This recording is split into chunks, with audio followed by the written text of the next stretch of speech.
Sarah Mitchell stood in line at the grocery store, her mind wandering through the list of things she still needed to do that day. The Florida sun had been brutal that afternoon, and she'd chosen to wear a simple tank top and jeans. Her dark hair was pulled back in a messy bun, and she looked like any other tired woman running errands after a long week.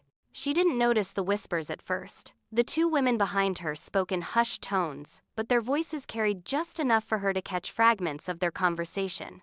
"Did you see that?" one of them said with a snicker. "I know, right? Some people have no respect," the other replied. Sarah felt a prickling sensation on the back of her neck. She glanced down at her left shoulder, where her tattoo was clearly visible. It was an intricate design, a trident surrounded by an eagle, an anchor, and a pistol. The artwork was beautiful, done in black and gray with incredible detail. But to most people, it probably just looked like another military-themed tattoo. "Probably got it because she thought it looked cool," the first woman continued, her voice dripping with disdain. "These military groupies are everywhere now." Sarah's jaw tightened, but she kept her eyes forward. She'd dealt with judgment before. People made assumptions all the time, and she'd learned long ago that explaining herself to strangers was rarely worth the effort. The cashier, a young man with bright red hair and too many piercings to count, began scanning her items. Sarah tried to focus on the beeping of the scanner, the mundane task of unloading her cart. "Excuse me," one of the women behind her said, tapping Sarah on the shoulder. Sarah turned slowly, her face carefully neutral. The woman was in her mid-40s, with perfectly highlighted blonde hair and a tennis bracelet that probably cost more than Sarah's monthly rent. Her friend stood beside her, arms crossed, wearing an expression of smug superiority. "Yes?" Sarah asked politely. "That tattoo," the blonde woman said, gesturing to Sarah's shoulder. "Do you have any idea what that symbol means?" Sarah raised an eyebrow. "I'm aware, yes." "It's a Navy SEAL trident," the woman continued, her voice rising slightly.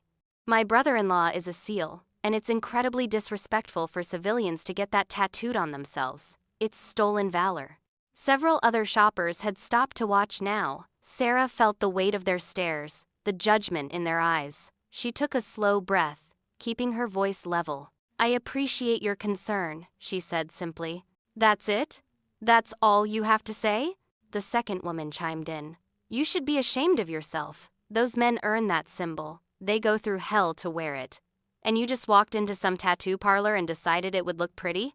The cashier had stopped scanning. He looked uncomfortable, glancing between Sarah and the two women. Ladies, maybe we should—" "No," the blonde woman interrupted. "This is important. People need to understand that symbols like this mean something. They represent sacrifice and service, not fashion statements." Sarah could feel her heart pounding, but she kept her expression calm. Part of her wanted to explain, to defend herself. But another part of her, the part that had been through more than these women could imagine, knew that she didn't owe them anything. "Are we done here?" Sarah asked quietly. "You're not even going to apologize?" the blonde woman demanded. "For what, exactly?" Sarah replied. "For disrespecting the military, for pretending to be something you're not." Other shoppers were murmuring now. Sarah could see some of them nodding in agreement with the two women. Others looked uncertain, uncomfortable with the confrontation but unwilling to intervene. The young cashier cleared his throat. "Ma'am, maybe you could just finish paying and—" "Why should she get to walk away?" the second woman interrupted. "Someone needs to hold people like her accountable." Sarah closed her eyes briefly, summoning patience she didn't feel. When she opened them, she met the blonde woman's gaze directly. "I understand you're upset," Sarah said, "but you don't know anything about me or why I have this tattoo. So maybe you should focus on your own shopping and let me finish mine." "Oh, here we go," the blonde woman said, rolling her eyes. "Let me guess. Your boyfriend was a SEAL? Or maybe you read some books and decided you earned the right to wear their symbol?" "Karen, maybe we should just—" her friend started. "No, Ashley. This matters." Karen turned back to Sarah. "My brother-in-law almost died 3 times in service to this country. He earned that trident. You didn't. And I'm not going to stand here and pretend that's okay." Sarah felt something crack inside her. Just a little. She'd been having a bad week already. The nightmares had come back. The anniversary was approaching. And now this. public humiliation in a grocery store over something these women couldn't possibly understand. "I need to pay for my groceries," Sarah said firmly. The cashier, grateful for the out, quickly finished scanning her items. Sarah swiped her card, her hands steady, despite the anger and hurt swirling inside her. As she grabbed her bags, Karen stepped closer.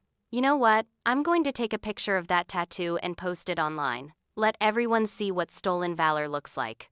Before Sarah could respond, Karen had her phone out, snapping photos. Sarah turned away, but not before Karen got several clear shots of her shoulder and face. "Perfect," Karen said with satisfaction.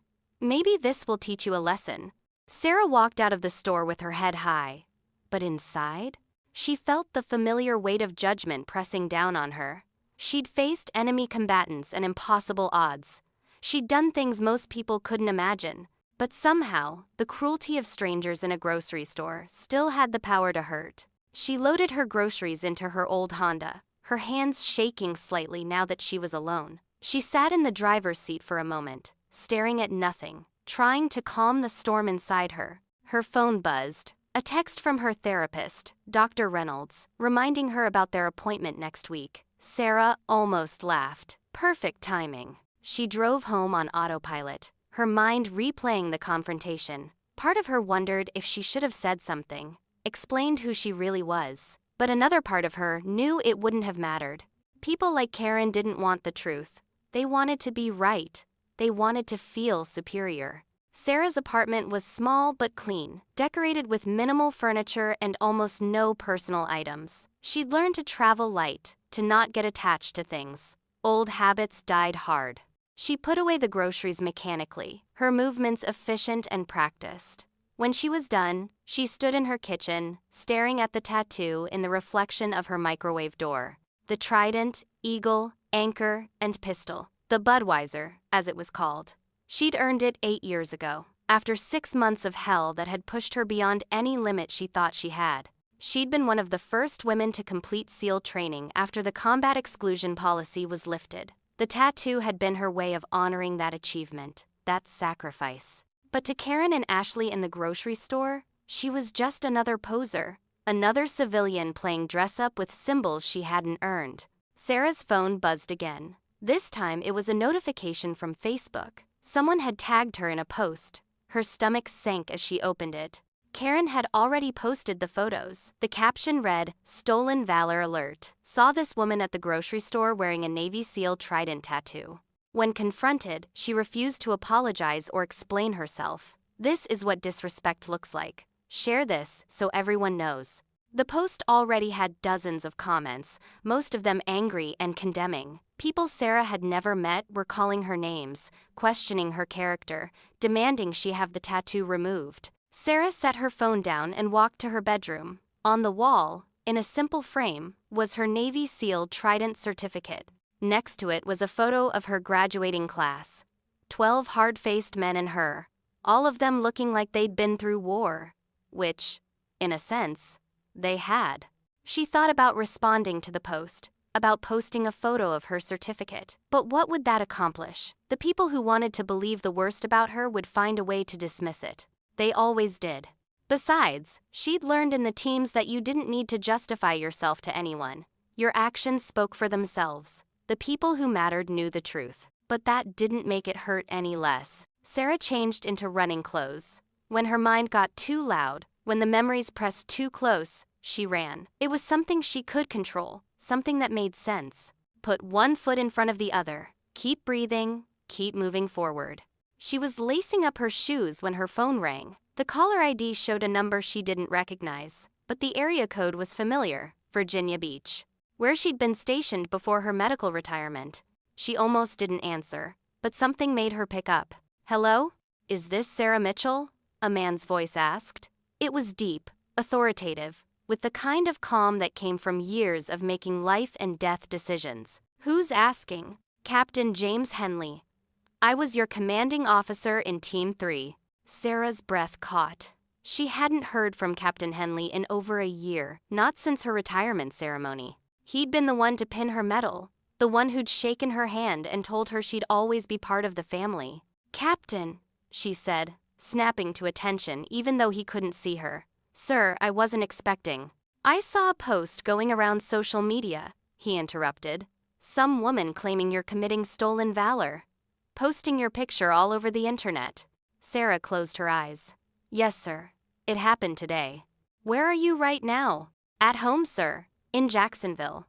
"Good. Stay there. I'm making some calls." "Sir, you don't need to." "Mitchell, when I see one of my people being attacked, especially by someone who doesn't know what the hell they're talking about, I make it my business. You earned that tattoo. You earned that trident, and I'll be damned if I'm going to let some civilian with a Facebook account tarnish that." Sarah felt tears prick her eyes. She hadn't cried in years, had trained herself out of it, but hearing her old co's voice, hearing that unwavering support, cracked something inside her. "Thank you, sir," she managed. "Don't thank me yet. I'm going to need you to send me that woman's information. Her name, the post, everything you have. And Mitchell?" "Yes, sir?" "Hold your head high. You've got nothing to be ashamed of. Nothing." After the call ended, Sarah sat on her couch, staring at her phone. She pulled up Karen's Facebook profile and sent the information to Captain Henley. Then she looked at the post again. The comments had multiplied, hundreds now, from all over the country. Some people were defending her, asking for proof before jumping to conclusions. But they were drowned out by the angry mob, the people who'd already decided she was guilty. One comment caught her eye. "My husband is a Navy SEAL and he's disgusted by this. Women like her make me sick." Sarah recognized the profile picture. It was Ashley, Karen's friend from the grocery store. So Ashley's husband was a SEAL. That explained the self-righteousness. The assumption that they had the right to police who wore what symbols. Military spouses could be incredibly protective of their partner's service. Sarah understood that. What she didn't understand was the rush to judgment, the willingness to destroy someone's reputation without knowing the facts. She was about to close the app when she saw a new comment appear. It was from a profile she didn't recognize, but the name made her pause.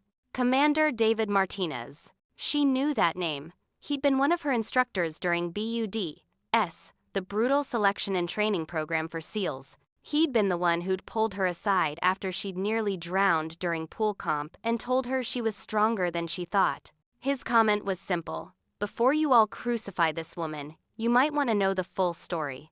Sarah Mitchell earned that tattoo. I watched her do it. Sarah's heart pounded as she watched the comments explode in response. People demanding proof, others accusing Commander Martinez of lying to protect her. The thread was quickly spiraling into chaos. Her phone rang again. Captain Henley. "Mitchell, I need you to do me a favor." "Anything, sir." "Stay off social media for the next 24 hours. Don't respond to anything. Don't engage." "Can you do that?" "Yes, sir, but what's happening?" "Let's just say that Karen and Ashley are about to get a lesson in respecting the people they disrespect. I've got several of your former teammates reaching out to me. They're not happy about what happened. Neither am I." "Sir, I don't want anyone to get in trouble on my account." "Mitchell, you're one of ours. That means something. It means we've got your back. Always.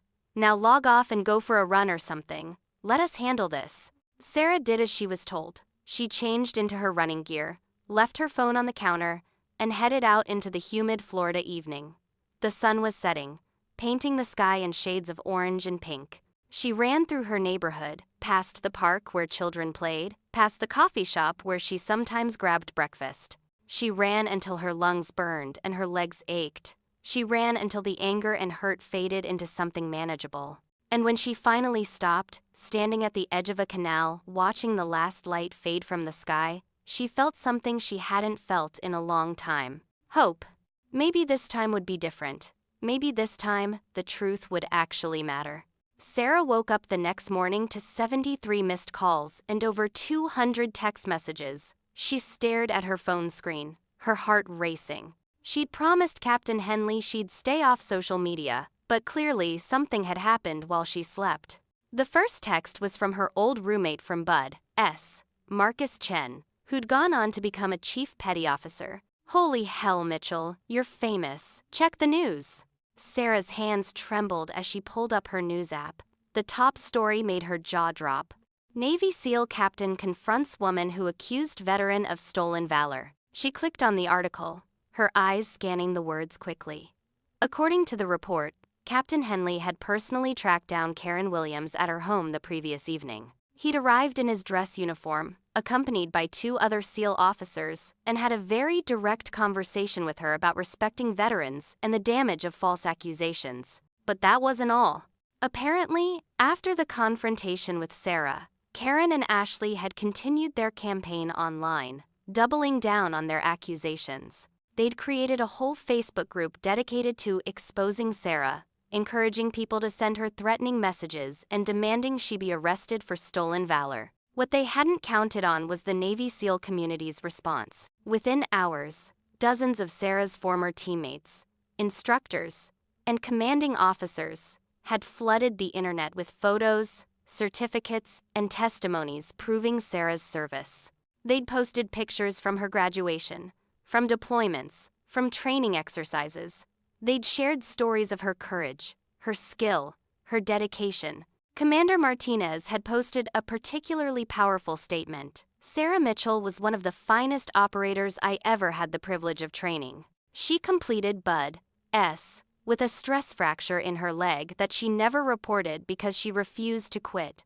She served with distinction in multiple combat zones. She earned every bit of that trident on her shoulder, and anyone who says otherwise can answer to me personally. The post had gone viral, shared thousands of times across military and civilian networks. News outlets had picked up the story. Morning shows were covering it. Sarah's face was everywhere. And Karen Williams and Ashley Bennett were at the center of a firestorm. Sarah scrolled through more articles, each one detailing a different aspect of the story. One focused on the challenges female SEALs faced. Another examined the problem of rush to judgment on social media. A third interviewed Karen, who was now claiming she'd been just trying to do the right thing, and insisting she'd had no way of knowing Sarah was actually a veteran. Sarah set her phone down and walked to her kitchen. She made coffee with shaking hands, trying to process what was happening. Part of her felt vindicated. The truth was out. People knew who she really was now. But another part of her felt exposed, vulnerable. She'd left the teams partly because she wanted privacy, wanted to live a quiet life away from attention. Now her face and name were plastered across the internet, her service dissected by strangers who'd never worn the uniform. Her phone rang. This time, it was a number she recognized immediately. Lieutenant Commander Rebecca Torres, her closest friend from her time in the teams. "Becca," Sarah answered, her voice thick with emotion. "Hey, warrior," Becca said warmly. "How are you holding up?" "I don't know. This is crazy." "Tell me about it. I've gotten about 50 interview requests from reporters wanting to talk about your service. I told them all to go through official Navy channels." Sarah laughed despite herself. "Thanks for that. Look, I know this isn't what you wanted. I know you like staying under the radar. But Sarah, what happened yesterday was wrong. That woman had no right to attack you like that. And honestly, maybe this is a good thing. Maybe people need to see what female SEALs actually look like. We don't all fit their expectations." "I just wanted to buy groceries," Sarah said quietly. "I know, but you're a SEAL. You know as well as I do that sometimes the fight comes to you whether you want it or not. And when it does, you handle it. Which is exactly what you did." They talked for another 20 minutes, catching up on life and mutual friends. Becca was still active duty, stationed in California, leading a training unit. She'd been one of the second wave of female SEALs, following in Sarah's footsteps. After they hung up, Sarah finally allowed herself to look at social media. Karen's original post had been deleted, but screenshots of it were everywhere. The comments on those screenshots were overwhelmingly supportive of Sarah now. But there were also ugly ones. People claiming the Navy was lying to protect its diversity initiatives. Others insisting that women shouldn't be SEALs at all, regardless of Sarah's qualifications. Some accused her of seeking attention or playing the victim card. Sarah was reading through these when her doorbell rang. She approached the door cautiously, checking the peephole. A man in a Navy dress uniform stood on her porch. She recognized him immediately. Captain James Henley. She opened the door quickly, standing at attention. "Sir." "At ease, Mitchell," he said with a slight smile. "May I come in?" Of course, sir. Captain Henley was in his early 50s, with silver hair and the kind of weathered face that came from years of sun and salt water. He'd been a SEAL for nearly 30 years, and his reputation was legendary. Sarah had always been in awe of him, even after working under his command for 3 years. I was in the area for a conference, he explained as he entered her small apartment. Thought I'd stop by and check on you personally. That's very kind of you. And sir. He looked around her apartment, taking in the sparse furnishings and lack of personal items. His expression softened slightly. How long have you been living here? About 18 months, sir. Since I retired. Retired, he repeated, a hint of disapproval in his tone. You were medically discharged, Mitchell. That's different. You didn't quit. Your body made a choice for you after that injury in Yemen. Sarah's hand unconsciously went to her side, where she'd taken shrapnel from an IED. The wounds had healed, but the nerve damage had been permanent. She could still function, still live a normal life, but she couldn't meet the physical standards required for active SEAL duty anymore. Yes, sir, she said quietly. Sit down, Mitchell. That's an order. They sat at her small kitchen table. Captain Henley studied her carefully, his expression serious. I went to see Karen Williams last night, he said, along with Commander Price and Lieutenant Shaw. We had a very clear conversation about the consequences of false accusations. Sir, I hope no one got in trouble on my account. No one got in trouble. We simply educated a civilian on the realities of military service and the damage her actions caused. We also strongly suggested she issue a public apology and take down all her posts. Did she? Captain Henley's expression darkened slightly. Eventually, after her husband got involved. Her husband? Ashley Bennett's husband is a SEAL, Chief Petty Officer Derek Bennett, stationed at Little Creek. When he found out what his wife and her friend had done, he was mortified. He personally drove over to Karen's house and demanded she make it right. Apparently, it got pretty heated. Sarah felt a mixture of satisfaction and sympathy. She knew what it was like to have your personal life blow up because of someone else's actions. The point is, Captain Henley continued, the situation has been handled at the personal level, but there's still the public aspect to deal with. The media wants to interview you. The Navy's Public Affairs Office wants to coordinate a response. And quite frankly, I think you should do it. Sarah blinked in surprise.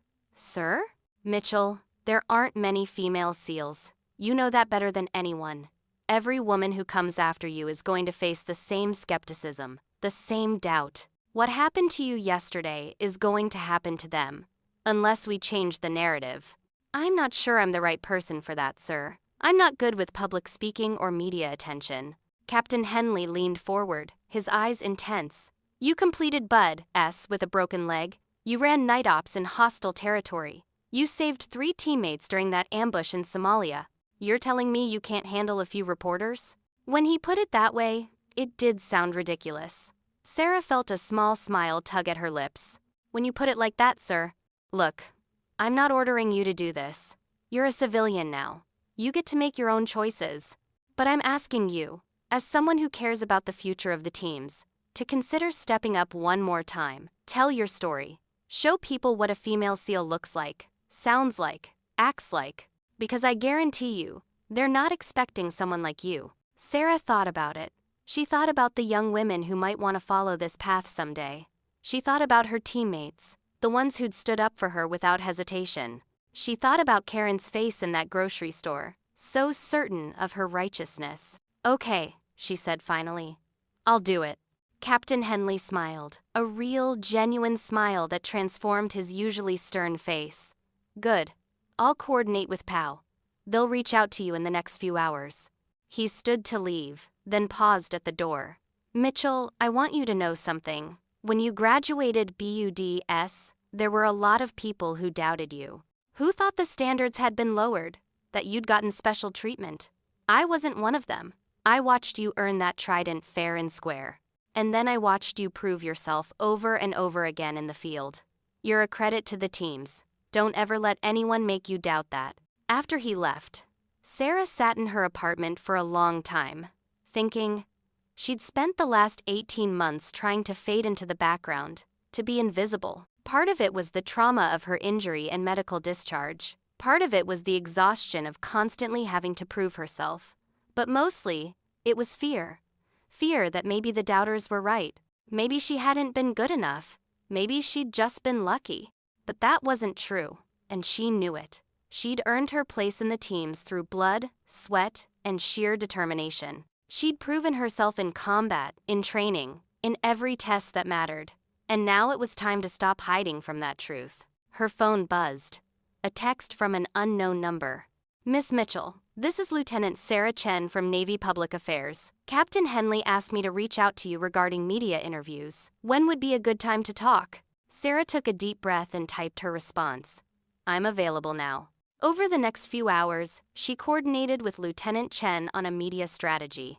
They decided on a single interview with a national news outlet, one that would be comprehensive and allow Sarah to tell her story on her own terms. They chose a female reporter who'd done extensive work covering military issues and had a reputation for fairness. The interview was scheduled for 2 days later, giving Sarah time to prepare. Lieutenant Chen sent her a list of likely questions and some media training tips.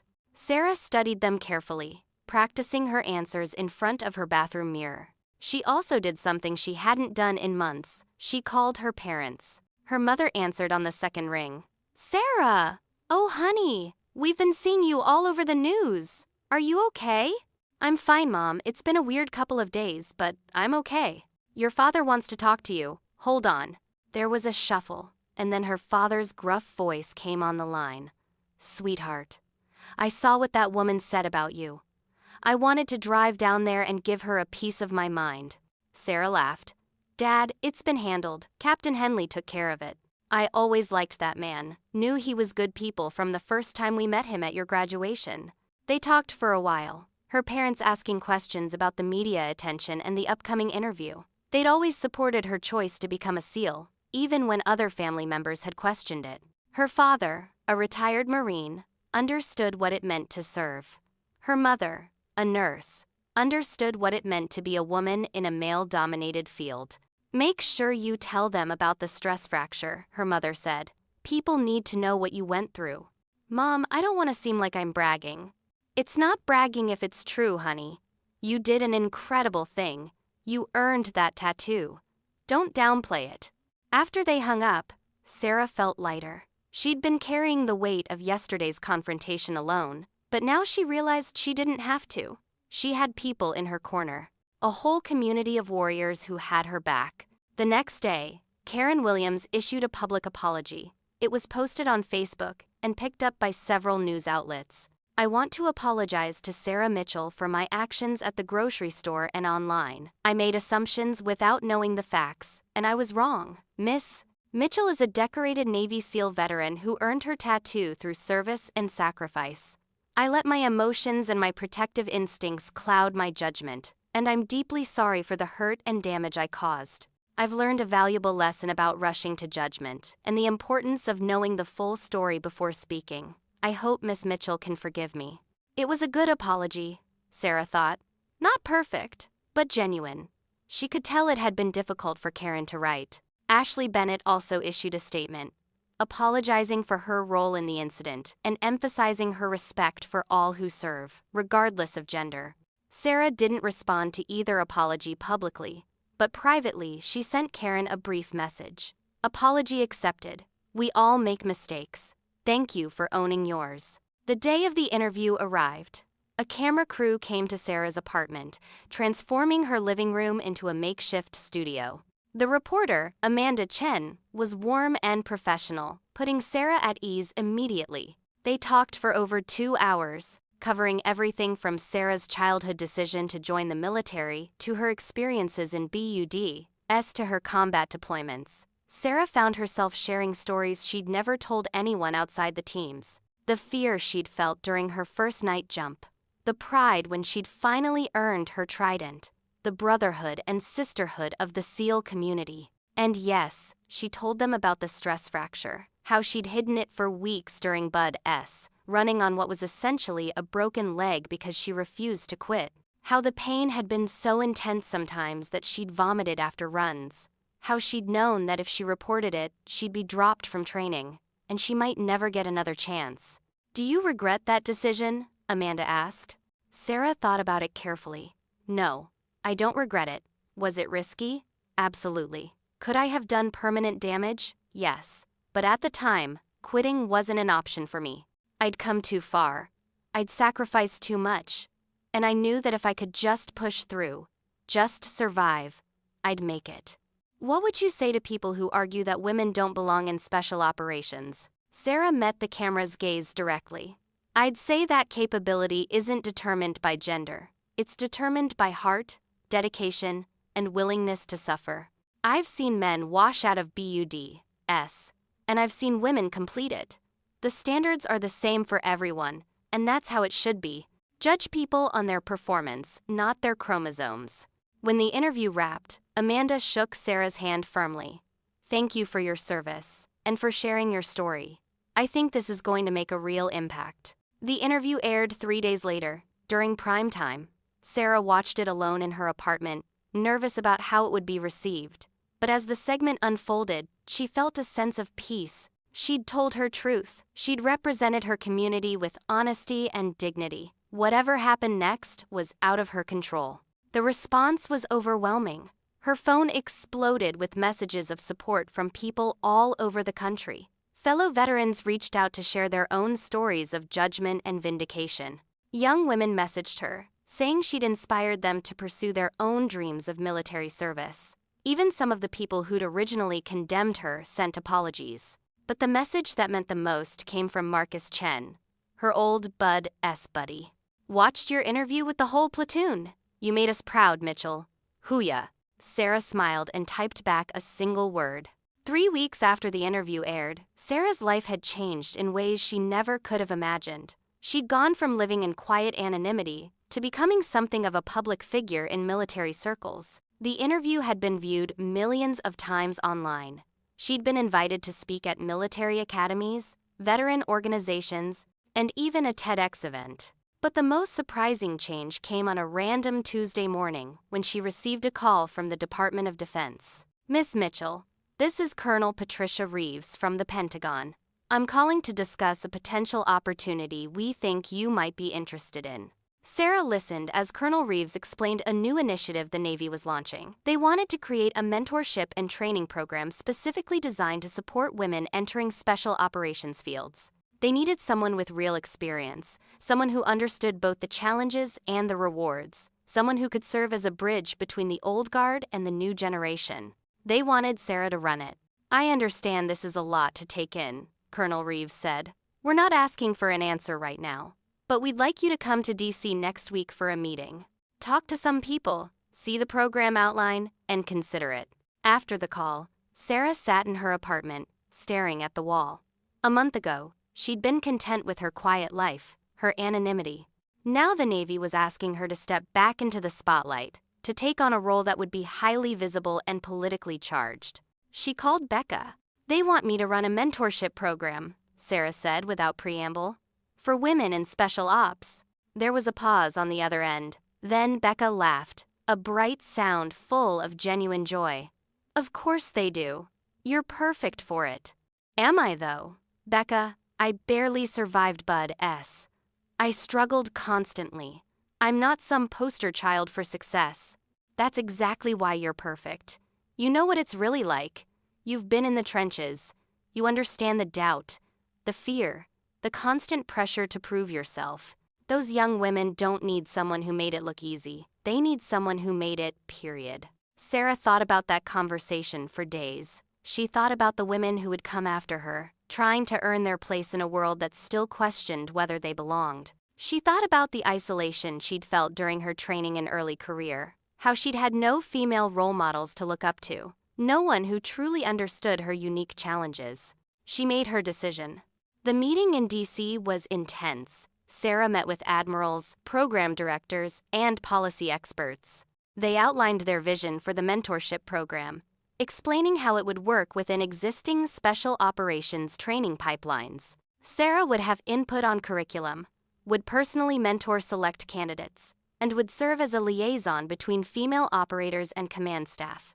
It was a big job, an important job, and it came with a rank, a contract, and a return to the Navy family in a new capacity. Sarah signed the papers. The news of her new position was announced quietly through official Navy channels, but of course, given her recent media attention, it quickly became public knowledge. The response was mixed. Many celebrated it as a progressive step forward. Others criticized it as political correctness run amok. Sarah tried not to read the comments. She had 2 months before her official start date. She used that time to tie up loose ends in Jacksonville, to say goodbye to the quiet life she'd built. But she also used it for something more important. She reached out to Karen Williams. They met at a coffee shop halfway between their homes. Karen looked nervous as she arrived, clutching her purse like a shield. She was dressed simply, her blonde hair pulled back, none of the expensive jewelry she'd worn at the grocery store. "Thank you for meeting me," Karen said quietly as she sat down. "You asked," Sarah replied. "I figured the least I could do was say yes." They sat in awkward silence for a moment. Then Karen spoke, her voice thick with emotion. "I need you to know that I'm truly sorry. Not just for what I did, but for who I was in that moment. I was so sure I was right, so convinced that I was defending something important. I never stopped to think that maybe I didn't have all the information." "Why did you?" Sarah asked. "What made you so certain I was lying?" Karen took a shaky breath. "My brother-in-law, Tom, is a SEAL. He's been through hell, multiple deployments, injuries, PTSD. Watching what it's done to him and my sister has been heartbreaking. And then you see people online, wearing the uniform or the symbols, who never served. It feels like they're stealing something sacred." "I understand that," Sarah said, "but why assume I was one of those people?" "Because you're a woman," Karen said it, simply, honestly. "I'm ashamed to admit it, but that's the truth. I saw a woman with a SEAL tattoo, and my first thought was that it couldn't be real, that women can't be SEALs.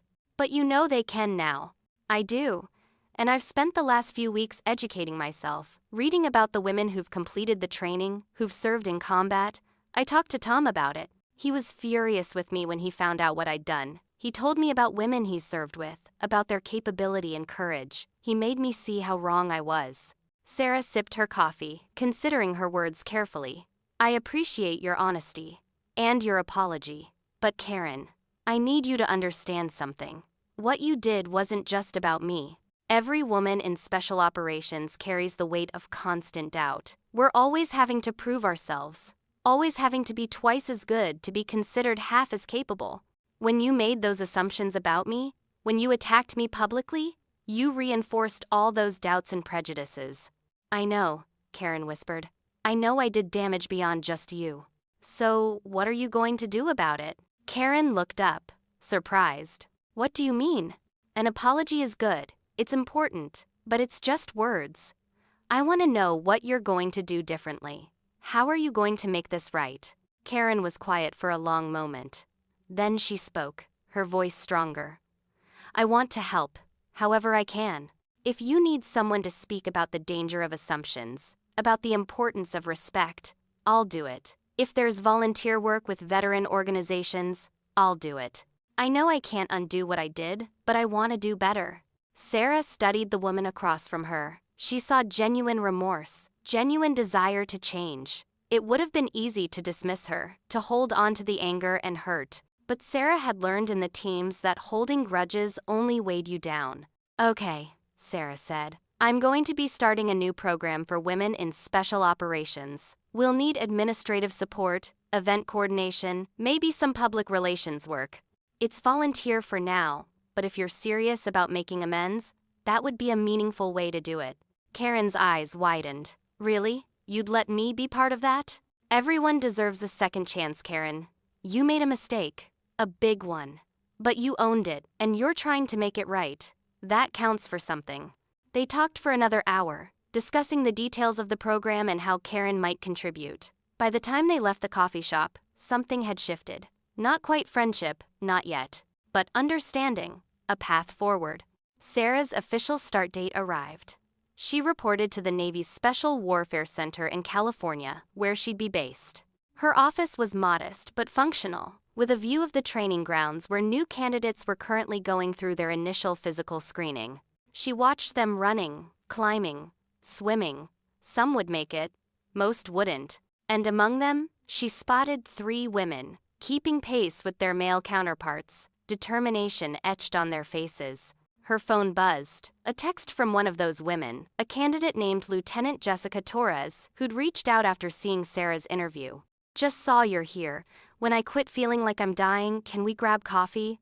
Sarah smiled and typed back, "You're not going to quit. And yes, coffee sounds great. Week from Saturday?" Over the following months, Sarah threw herself into her new role. She developed curriculum, consulted with training instructors, and personally mentored women at various stages of their special operations journey. She gave talks about resilience, about pushing through doubt, about trusting your training when everything else fell apart. But more than that, she listened. She heard the stories of women struggling with imposter syndrome, with physical challenges, with the constant pressure of being a pioneer. She shared her own struggles, her own moments of weakness and doubt. She made it okay to not be perfect, to be human. The program grew. More women entered special operations pipelines. Not all of them made it, but the ones who did were exceptional. They were tough, skilled, and they carried themselves with the quiet confidence that came from knowing they'd earned their place. 6 months into her new position, Sarah was invited to speak at a military appreciation event in Washington, D.C. It was a big venue, hundreds of people, including senior military leadership and political figures. She was nervous as she stepped onto the stage, the lights bright in her eyes. She told her story, not just the triumph of completing BUD-S and serving as a SEAL, but the whole story, the doubt, the fear, the injury that ended her operational career, the humiliation in the grocery store, the struggle to find her place after leaving active duty. And then she talked about redemption, about how sometimes the worst moments lead to the best opportunities, how being knocked down gives you the chance to get back up stronger. "That woman in the grocery store did me a favor," Sarah said, her voice carrying across the silent auditorium. "She forced me out of hiding. She made me confront who I was and what I'd accomplished.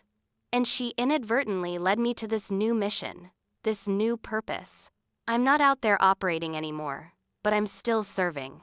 I'm helping to build the next generation of special operators, regardless of gender, and that matters." The applause was thunderous, but what meant more to Sarah were the faces in the crowd. She saw young women looking at her with hope and determination. She saw veteran SEALs nodding with respect, and in the back, she saw Captain Henley, standing and clapping, pride evident on his weathered face. After the event, she was surrounded by people wanting to talk, to thank her, to share their own stories. She stayed for hours, giving everyone her time and attention. This was part of the job now, part of her mission. Finally, as the crowd thinned, Captain Henley approached. He was in his dress uniform, medals gleaming on his chest. "Permission to speak freely, Mitchell?" he asked with a slight smile. "Always, sir." "That was one hell of a speech. You've found your calling." "I hope so, sir. Some days I still wonder if I'm the right person for this." "The fact that you wonder that proves you are. The people who are certain they're perfect for a job are usually the worst choices. But you understand the weight of it, the responsibility. That's what makes you effective." They talked for a while about the program, about the women currently in training, about the challenges ahead. Then Captain Henley said something that surprised her. "I'm retiring next year. 29 years is enough. But before I go, I wanted you to know that watching you rise from that grocery store incident to this has been one of the highlights of my career. You turned a moment of humiliation into a platform for change. That's leadership, Mitchell. That's what we need." After he left, Sarah stood alone in the empty ballroom, thinking about the journey that had led her here. A month and a half ago, she'd been a nobody, a medically retired SEAL, living quietly and trying to forget her past. Now she was building something that would outlast her, that would open doors for countless women who came after. All because someone had questioned her tattoo. Sarah pulled out her phone and opened her photos. She found a picture from her BUD-S graduation, all of them exhausted and triumphant, holding their certificates. She looked at her younger self, at the fierce pride in her eyes, at the trident pinned to her uniform. She'd earned it. Every bit of it.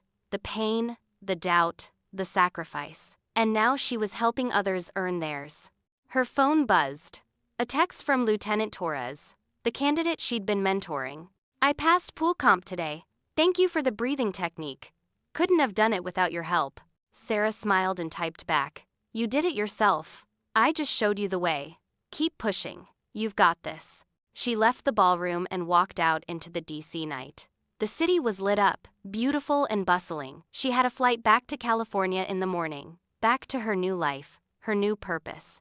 As she walked, she passed a park where a group of young people were hanging out. One of the girls, maybe 17 or 18, was wearing a tank top that revealed a shoulder tattoo. Sarah couldn't see what it was from a distance, but she saw how the girl carried herself, confident, unapologetic. Sarah almost stopped to say something, to encourage her to stay strong in the face of judgment, but she didn't. The girl didn't need it. She was already strong. She was already exactly who she needed to be. Just like Sarah had been sitting in that grocery store, facing down Karen's accusations. She just hadn't known it yet.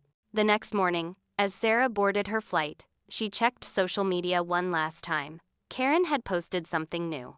It was a photo of her volunteering at a veterans center, helping to organize donations. The caption read, "Learning every day to be better.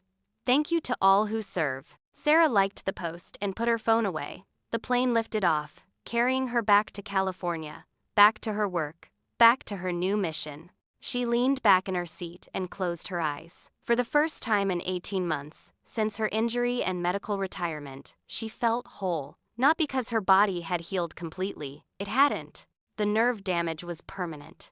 But because she'd found a new way to serve, a new way to make a difference. The tattoo on her shoulder ached slightly. It always did when she was tired. She rubbed it absently, feeling the raised lines of the trident under her fingers. Someone in the seat next to her noticed. A young woman, maybe mid-20s, smiled at her. "That's a beautiful tattoo," she said. "Is it military?" Sarah met her eyes and smiled. "Yeah, I'm a Navy SEAL." The woman's eyes widened. "Really? That's incredible. I didn't know women could be SEALs." "They can," Sarah said simply. "And more will be. That's what I'm working on now." They talked for a while, Sarah sharing what she could about her experience and the program she was building. The young woman listened intently, asking thoughtful questions. "I'm in college right now," she said eventually. "Criminal justice major. I've thought about military service, but I wasn't sure if it was for me, especially special operations. I didn't think I could do it." "Why not?" Sarah asked. The woman shrugged. "I'm not super athletic. I'm short. I don't fit the image, you know." Sarah smiled. "Neither did I. I was 5'6", barely made the strength requirements, and I had to work twice as hard as everyone else just to keep up. But I wanted it. That's what mattered. The want, the determination, the refusal to quit. Everything else you can build." "Really?" "Really. Look, I'm not going to lie to you. It's hard. It's harder than anything you can imagine. But if you want it, if you're willing to suffer for it, you can do it. Don't let anyone tell you otherwise." The woman pulled out her phone. "Can I get your contact info? I'd love to talk more about this when I've graduated." Sarah gave her an email address and a website for the mentorship program. "Reach out when you're ready. We'll talk you through it, help you prepare, connect you with resources. That's what we're here for." When the plane landed, Sarah felt energized despite the early flight. She had meetings scheduled, candidates to mentor, curriculum to develop. She had work to do, important work. As she walked through the airport, she passed a woman with 2 small children. The woman was wearing a military appreciation shirt with various service branch logos on it. She smiled at Sarah as they passed. Sarah smiled back. Then she noticed one of the children, a little girl, maybe 6 years old, staring at her shoulder. "Mommy, look at her tattoo," the girl said, pointing. The mother started to shush her, looking embarrassed. But Sarah crouched down to the girl's level. "You like it?" Sarah asked. The girl nodded enthusiastically. "It's pretty." "What is it?" "It's a symbol I earned when I joined a very special team in the Navy. It means I'm a SEAL." "Like the animal?" Sarah laughed. "Kind of, but mostly it means I'm really good at swimming and I help protect people." "Can girls be SEALs?" the girl asked. "Absolutely," Sarah said firmly. "Girls can be anything they want to be. SEALs, astronauts, doctors, anything. You just have to work hard and never give up." The girl's eyes went wide with possibility. I want to be a SEAL! Her mother smiled apologetically at Sarah. She says that about everything she sees. That's perfect, Sarah said, standing up. She should dream big. Maybe one day I'll be mentoring her. As she walked away, she heard the little girl tell her mother, I'm going to be a SEAL like that lady. Sarah's chest tightened with emotion. This was why she did it. This was why the humiliation, the public scrutiny, the hard work of building this program mattered. Because that little girl, and millions like her, would grow up knowing that women could be SEALs. It wouldn't be a question anymore. It would just be a fact. 6 months later, Sarah received an invitation to return to BUD-S to speak to a new class of candidates. 27 men and 3 women were starting their journey. She stood before them in her Navy uniform, her trident gleaming on her chest, and told them what they needed to hear. Not that it would be easy. It wouldn't. Not that they were all going to make it. They weren't. But that every single one of them who gave their absolute best, who pushed through the pain and doubt and fear, would come out the other side changed, stronger, better, part of something bigger than themselves. After the talk, the 3 women approached her. They were nervous but determined, their eyes full of fire. Ma'am, one of them said, we just wanted to thank you for doing this first, for showing us it was possible. Sarah shook her head. I didn't do it first. Women have been fighting to be here for decades. I just happened to be one of the first to make it through after the doors officially opened. But you 3, you're going to make it easier for the ones who come after you. That's how it works. We lift each other up. One of the other women, a tall redhead with a southern accent, spoke up. Ma'am, can I ask you something? Anything. That story about the grocery store, and the woman who called you out. Is it true? Every word. How did you handle it? I mean, in the moment when she was attacking you? Sarah thought back to that day, to standing in line with her groceries while Karen and Ashley judged her. It felt like a lifetime ago. I handled it by knowing who I was, Sarah said, by knowing what I'd earned. That woman's opinion didn't change the truth. It didn't take away what I'd accomplished. The only power she had was the power I gave her, so I gave her none. The women nodded, absorbing this. Sarah could see them storing it away, preparing for their own moments of doubt and judgment. You're going to face that too, Sarah continued. Maybe not in a grocery store, maybe in the chow hall, or from an instructor, or from your own teammates. People are going to doubt you. They're going to assume you don't belong. You have 2 choices. You can let that doubt consume you, or you can use it as fuel. I recommend the latter. They talked for a while longer, Sarah answering their questions and sharing what wisdom she could. When they finally left to rejoin their class, she felt a profound sense of purpose. This was her mission now, not door kicking and night raids, not the adrenaline of combat operations, but this, guiding, mentoring, advocating, making the path a little easier for those who came behind. That evening, Sarah video called Becca. Her friend answered, from what looked like an office, still in her uniform. How'd it go? Becca asked. Good. Really good. The 3 women in this class seem solid, tough, smart. That's great. I've got 2 in my training unit that I think might be ready to try out next year. I've been working with them on their swim times. They talked about the candidates, about the program, about the slow but steady progress they were seeing. More women entering the pipeline, more making it through, more serving on teams. You know what's crazy? Becca said. In 5 years, this won't even be news anymore. Female SEALs will just be normal, expected, and it'll be because of what you're doing now. What we're doing, Sarah corrected. I couldn't do this without you and all the other women paving the way. After they hung up, Sarah sat on her small balcony, watching the sun set over the Pacific. The water was calm, reflecting the orange and pink sky. She could hear the sounds of training in the distance, candidates running the beach, instructors yelling motivation and corrections. She thought about the journey that had brought her here, the pain of BUD-S, the pride of graduation, the intensity of deployments, the devastation of her injury, the humiliation in the grocery store, the redemption that followed. All of it had led to this moment, to this purpose, to this life. Her phone buzzed. An email from Lieutenant Torres, who'd completed her training and was now serving on a team. Ma'am, just wanted to update you. Successfully completed my first deployment. The team accepted me. I proved myself. Thank you for showing me it was possible. Carrying the torch forward. Sarah smiled and typed a response. Proud of you. Now go be great. She looked at her tattoo, the trident that had caused so much controversy. It was faded slightly now, the black ink not as crisp as it had been 8 years ago. But it was still there, still proudly displayed, a symbol of who she was and what she'd accomplished. Someone had once mocked it, questioned it, tried to take it from her. They'd failed. And in failing, they'd accidentally set in motion something bigger than any of them could have imagined.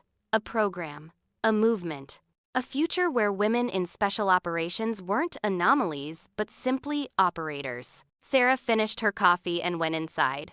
She had work to do tomorrow, candidates to mentor, policies to review, a speech to write for an upcoming military conference. But tonight, she allowed herself to simply sit with gratitude for the journey, for the challenges that had shaped her, for the opportunity to serve in a new way. The tattoo on her shoulder caught the light as she moved. The trident gleamed, just like it always had, just like it always would. Earned, honored, unquestioned.